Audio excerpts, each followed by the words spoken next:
The campfire crackled with uneven pops, as if even the firewood wasn't sure it belonged in this quest. The flames twisted in strange colors: purple, green, and a suspiciously familiar cheese yellow, likely due to Droop's sneezes from earlier, which still clung to every object like sparkly regret. Around it, the party sat in a loose circle of weary limbs and smudged armor, each of them looking at the flickering blaze as though waiting for it to say something wise. But the fire, much like their map, had no intention of being helpful tonight. Sir Blop, who had somehow ended up sitting on a slightly melted mushroom, squinted into the flames. He poked at them with a twig, which turned out to be a tiny enchanted broom that gave a squeaky protest every time it was jabbed.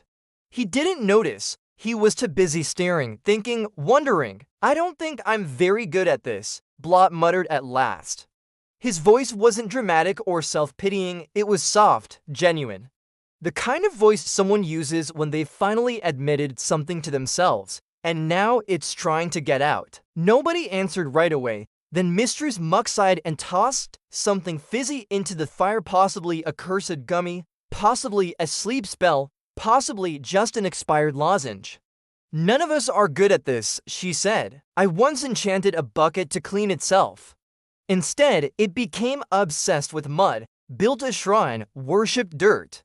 I had to banish it to the undersink." She paused. "I was proud of that bucket." Blop tilted his head. "But you're still here, helping. That counts, right?"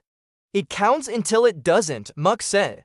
"There was a gem I lost years ago, a very cold one. Might have been the frost gem, might have been something else entirely. I was trying to freeze a lake for a summer party and accidentally froze an entire orchestra." She stirred the bubbling kettle beside her. "They're still in there, probably playing a very slow waltz." Grumble threw a pebble into the fire. It made a small asterisk pop asterisk like an embarrassed hiccup. "Everyone thinks I'm here because of duty," she said, almost too quietly to hear, "but truth is, I hate cheese." She looked around, daring anyone to react. "Hate it. The smell, the texture, the weird prestige. But my father ... King Grumble ...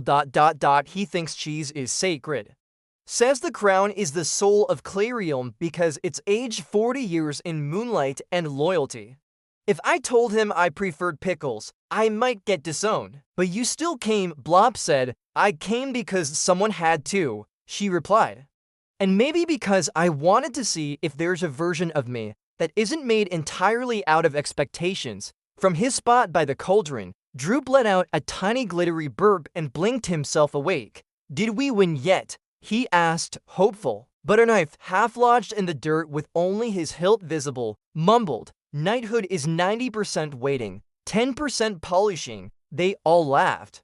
Not loudly, not the kind of laugh that solves problems, but the kind that gently glues a group back together. Blop leaned back against a tree stump shaped like a grumpy potato and watched the fire flicker.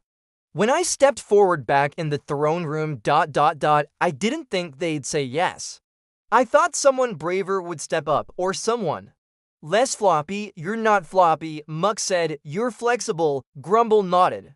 "And you're here. That's more than most." Blop smiled a little. "Tomorrow we reach Chillstone Cavern. That's where the gem is supposed to be, right?" "If it's still there," Muck muttered. "If it ever was," Grumble added.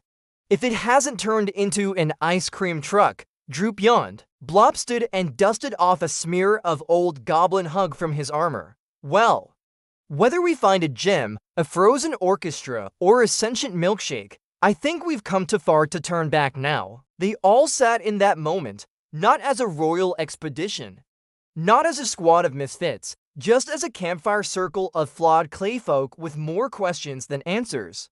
The fire dimmed, the stars above blinked like sleepy guardians.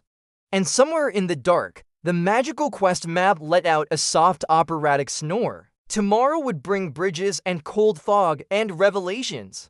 But tonight, they had warmth, shared doubts, and the faint smell of toasted jelly in the air, and for now, that was enough.